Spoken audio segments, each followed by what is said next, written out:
So let's dive a little bit more into the college soccer experiences for both of you. I know for you, Javi, it was 4.5 years. You got to Oregon State August, maybe July 2019, Yeah, August probably 2019. August 2019, Yeah. and then you got to college during COVID. So your First year was experience is COVID, gonna yeah. be a little bit different from Javi's. So Yeah. let's start with yours. Walk us through freshman, sophomore, junior, senior, and then senior year to fifth year, that transition, that weird period, and all that stuff, and how God's plan you just trusted and it ended up being putting you here. Yes, as you said, I came here August 2019, and I didn't speak an English. I didn't know anyone. I didn't know who my roommate was going to be. I didn't know if I was going to live in a dorm or where I was going to live. I didn't have a bed. I didn't have, like, everything was new. It was a big change. I remember I landed in the airport and I didn't speak English, but I had to spoke. So I had to speak to someone to say, okay, what I have to go, because I had to take a shuttle from the airport to The shuttle's Corvallis, tough for people who didn't speak English. which is when I went on Not third. easy. So the airport in America is that they were huge. I'm from Coruña. It's a little airport. It's only one gate or two. Only one plane. Yeah, one plane. Pretty One much, plane. pretty much. So okay, what I do now? So I was, hey, I didn't know what I didn't know what I said, but I was able to understand. We were able to understand each other, and that works. That works. If you don't speak English, you just try, man. You just try because You got it. I don't know how Google Translate. Yeah, what it happened, but it worked. So I was able to take the shuttle, and then I remember I landed the first day in Corvallis, and actually my roommate picked me up. It was the first time I saw him in my life. He was a soccer player too. In Oregon State was a little bit different. We lived in, like, off campus, you call it. Yeah. We lived off campus in houses. So that was easier because I was able to. I mean, that was easier. I say now. Maybe it was more difficult because I had to say I was living in a living room for 6 months. So Oh my God. that was a It's little probably bit. bigger than my dorm room. Yeah, that was that was a little bit difficult. It was this apartment with 2 bedrooms. So two of my roommates, they had a bedroom, and they asked me at the beginning, "Hey, you want to share a bedroom, or you just want to live in the living room?" And I don't know why I chose to live in the living room. I don't know. I thought it was going to. I said, maybe the room is not clean or whatever. I was a little bit scared with the whole transition, but so I chose to live in the living room. So you're sleeping on like a couch? No, I had my bed. It was weird because Your I bed got a was in the bed. living room? Yes, it was a bed in the middle of the living Awesome. room, and the living room and the kitchen it's an open space.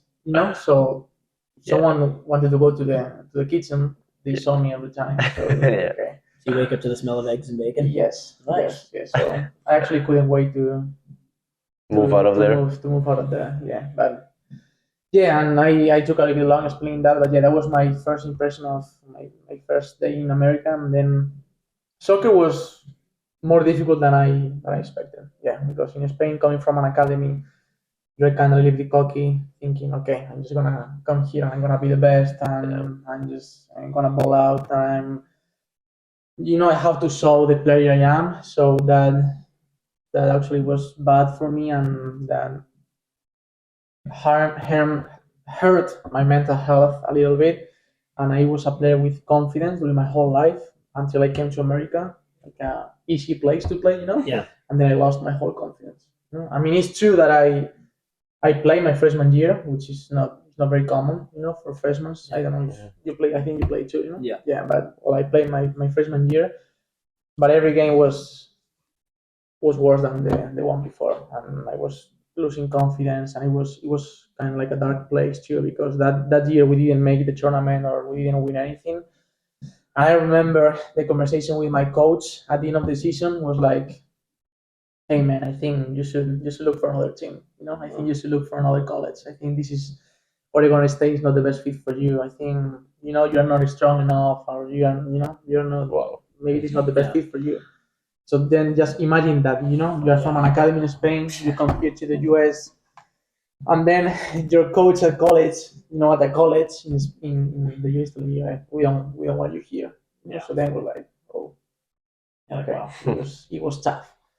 But man, I usually I'm a man that reacts in a positive way when mistakes like that happen or when adversity happens. So instead of looking for another school, I say, no, man, I'm just gonna work harder and I'm gonna go to Spain and just have a personal trainer. I wanna eat better. I wanna do everything better because also I came to America and I gained I don't know how many pounds, but I wasn't fat, but I was, Yeah. I was chubby, Yeah, close to that You still famous, love Chubby. close to Danny right now, close to that famous freshman 15. Have you heard about The that? freshman 15, that's a Freshman very common 15. thing for people. in- Yeah. I remember, man, I was Yeah. eating chocolate milk and Cheerios every day Yeah. for breakfast. So, Sounds like a good breakfast. Which is well, it tastes amazing. But, I think it was of course, that impacted my mentality to the bad habits and the eating bad and other I things mean, that the sleeping situation as we'll well. talk later about it. But yeah, that year was tough. So then COVID happened, so I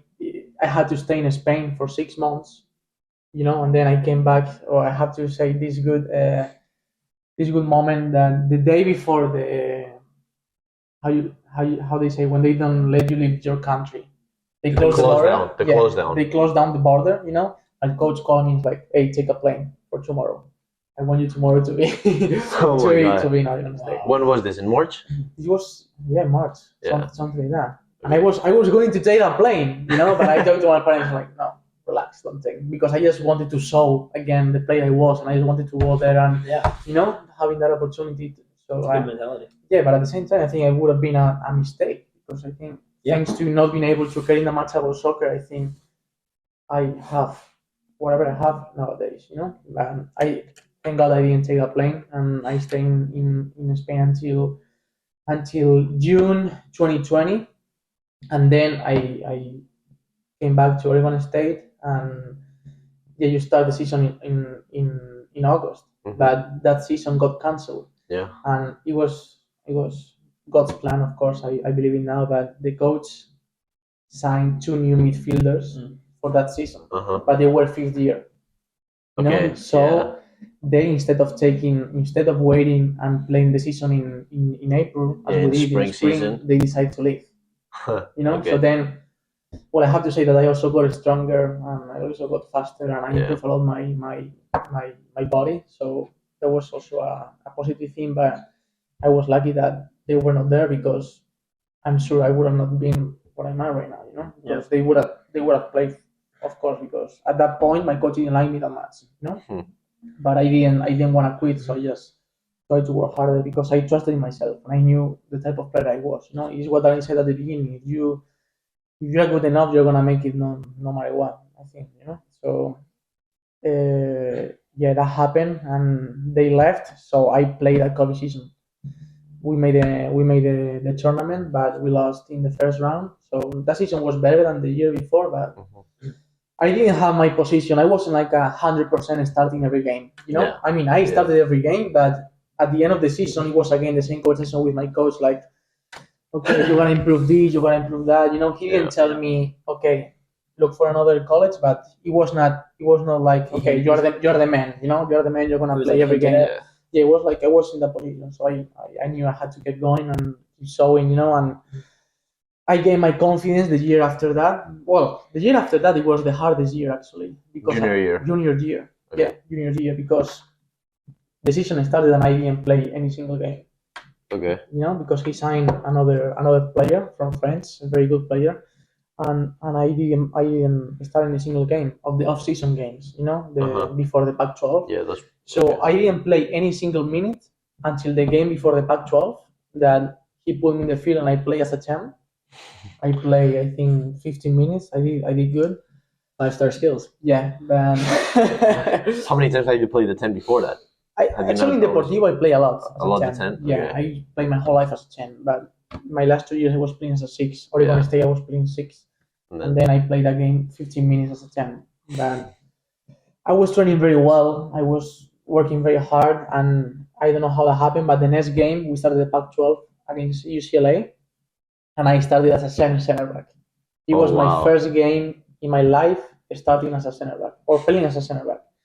But we play with a 3-back system, which it actually works very well for me, and now Yeah. that's one of my favorite positions now too. But I can keep the ball and I can, start Break with the ball, lines break and- lines and that stuff. Yeah. But yeah, I played that game, and after that, I started every single game, and it was one of the best years at Oregon State. We made it we won the Pac-12 I scored a goal to win the Pac-12 Wow. at San Diego State. Yeah. Then we play at home. No, sorry. Yeah, we play at home every single game in the national tournament, and we had this amazing team, one of the best teams for me, I think, at Oregon State. But we lost. We lost in the was Elite Eight. Yeah, it was in the Elite Eight against Clemson at home. We were winning 1-0 until the 80th minute that they scored a PK, and then we lost in PKs, and I missed the PK. I remember, so that was very hard, man. That was tough because I missed the PK, and I don't know. Everyone expected us to win everything because we were number one in the country. I think we didn't lose any game at home or something like that. So I think we had this amazing team. We were right there, and we lost. And after that, Did Clemson win that year? Yeah. Was this They did. They won the national. They won the year. Yeah. They won So- versus It was Clemson, then Syracuse. Washington. They won versus Yeah. Washington. It was Clemson, Syracuse, and then Clemson this year Yeah. again. Yeah. So yeah, at Yeah. least you lost against We were the people that took the championship. Yeah, but it was tough. But after that year, I guess I had the position. I guess I had the name now, and I started every single game, and it was a very successful year. And that year, I actually was talking to my coach about getting drafted at the end of the year. That This was junior or senior? it was my senior year. Yeah, so he was like, okay, this year I think you can make it. You know, you can. You're talking about this in preseason though, Yeah, before talking the this start in of the preseason, senior before the season. start of the season. Mhm. Yeah, and the season started. I was doing great. Playing center back. Playing center back again. Yeah, I remember one of my best games was in Denver. We're losing 1-0, and I scored 2 goals as a center back to win that game. And after that game, I remember one agent called me, and he introduced me to other agent, and it's actually the agent that I have right now. But yeah, he kind of like introduced me to this guy. He's like, okay, maybe this year, because you cannot sign anything in NCAA, but we just talked a little bit about what. We just said maybe this year you're in a good spot. We'll talk at the end of the season. Let's see how things go. But in my head it's like, oh, maybe I can make it. Maybe I can make it. I'm very close. So I was kind of in a very good spot, and I say, okay, I think I'm gonna make it this year. And I was playing very good. And in one game in the middle of the Pac-12, but it was an off-season game against Portland at home. I got injured. I almost break my knee. And that was Tough. That was tough, yeah. I almost tore my MCL. You had it too. Yeah, sprained MCL. Yeah. It was a 3-degree sprain, so Third degree. third degree sprain. Uh-huh. Yeah, so if you see So the pretty bad. echo, it was like it wasn't broken. It wasn't torn by this little. So it was like, okay, I'm not gonna be able to play anymore this season. So at that point, it was sad too because of course it's like, okay, what I'm gonna do now. I didn't know if I was going to do a few years, if I was going to be able to try and play professional, if I was going to do that. Yeah. But at the end, that season was done. We lost in the second round or first round of the national tournament. And I said, okay, what I'm gonna do now, And I was in Spain for Christmas, and I decided to play my 5th year because I didn't want to try to try with any team with just coming back from an injury. I think I haven't played for a while, so it's like, okay, this is not the best time to show who. But yeah. Yeah. So I said, okay, I'm just gonna take one more year at Oregon State, and actually it was the best decision I couldn't make because it was a tough year too. Because at the end of the season we switched coaches. Most half of my team left because they believed Oregon State was not going to make it anymore. Yeah. So they transferred to the ACC. A lot of players. So we were like, okay, what I'm gonna do now? What we're gonna do now? Let's just try and let's see how it goes now. I like the new coach a lot. I believe in him a lot, and he actually recruited a lot of good players. And it was one of the best years at Oregon State. We actually was the best one So this because was your coach's first year? it was my coach's first year. Wow. Yeah. What a first season. Yeah, coach, how are you? Yeah, Coach Greg. Yeah, great coach and better person. Yeah, and yeah, we made it all the way to the Final Four. Actually, that's why after what happened the year before, I didn't want to have hopes because it was like, okay, anything can happen. Yeah. So I just don't want to think again I'm gonna make it to the MLS again because I don't know. It's just, and at the same time we will talk a little bit more about later, but I grew in my faith a lot. So I became a Christian and a follower of Jesus Christ, and so my identity was on Him and not in soccer anymore. But at the same time, that helped me a lot to play soccer better, you know. But we will talk a little bit more about that later. But Yeah. it was my best year at Oregon State. We made history as I said I said 5 times already, I think. Making a sixth. Make history. Yeah. And yeah, I'm here right now. And Yeah. I think that's my story at Oregon State. Yeah. It sounds like the moment you were present and started not thinking that much ahead, not anticipating the future and trying to guess what the future was Yeah. going to hold, is when you started actually being more present on the field and bringing the best version of yourself. Yeah, I agree. I agree. I just instead of trusting myself, I trusted God more. You know, because I think it's of course it's the culture nowadays is like okay, you have to trust yourself, and of course you have to trust yourself, and that confidence in yourself is great. But I think that comes also from trusting something bigger than you. Yeah. You know, so Yeah. I think God gave me that peace. You know, of okay, He's with me no matter what. He's gonna protect me and be with me no matter what. So if I make it, and if I'm a professional soccer player, I'm good. And if I don't make it, I'm good too. You know, it was last year I had in my mind, okay, I can be a professional soccer player, or I cannot be a professional soccer player, but I'm fine. You know, I'm not fear not making. And Okay. thanks Yeah. to that mentality, man, I play better, and I have, you know, I enjoy the game more, Yeah. and I took Yeah. soccer as at the end what it Totally. is. Just Fear kills. yeah, Yeah, it's just part of the journey yes, Yeah. of to course. the higher purpose Yeah, that we're all here of set course. for. Yeah, just you know, I'm playing soccer, but God is using me to play soccer to just expand His message and things like that. So I'm just trusting Him and doing what He says. Yeah, let's do it. Danny, your turn. Oof. 4 years of college, 4 starting years. in COVID. Try to talk a little bit less than me. I think I talk too much. We'll see. 4 years is a lot too It's long. a lot. I didn't know what You to Yeah. do. don't have one He's- less year to talk yeah, so about. he's an He old has man. 4.5, you have 3.5. He's So 2 years older than me, 2.5 years older than me. So I was only in for 3.5. So I got maybe a little bit less. More fun stories probably, but yeah. no. But seriously, Focus more on soccer. to start For off. now, maybe for a different Yeah, video, for we can now. talk about the For fun now, stories. right now. But no, to start off, I reckon like for me, I don't think I was ready. Like now I look back on it, I don't think I was ready for the professional game at that age. You know, some people go pro at 17, 18, Yeah. 19 years old. They decide to go pro. And looking back on it, I was nowhere near ready mentally, physically, mostly mentally. Just was not ready for that. And I tell a lot of younger kids now, like, yeah, like if you have the chance to go pro, maybe that's your best path. You know, you take it. But for me, in my experiences, I didn't realize how much I grew in my time in college until I graduated from college. You know, and I sit here today, this table, and you kind of, you have days where you reflect on yourself and really realize how crucial college was for you, especially for me mentally. So my story, came in first year as a freshman. Like I said, got lucky that I got recruited to Notre Dame. So it's a great school, and I came in and it was COVID, and that's when I was like, oof, like I don't know, like I was already nervous about going into college. Leaving home for the first time. I know I didn't come all the way across the ocean to go to school, but 11 hours drive felt like across the ocean for me. So I was away from home, and when COVID first hit, they give you like a week. I was in high school at the time, so they give you a week, 2 weeks off of high school, and you're like, oh yeah, big vacation. You don't realize the extent of what COVID is going to end up to be. So you're like, oh, a week off from school, yeah, let's do it. And then a week turns into a month turns into 5 months, 5 months turns into 2 years. But whatever. So getting to college, already super stressed about kind of what's going to happen in my life, like where I'm going. The first day, you don't know where your classes are. The school is so big. You're used to a confined high school with hallways and classrooms, and now you're into this. Oh, I got to find that building and that building and that building, and like, oh my god, like what do I? Imagine that without knowing English. Yeah, exactly.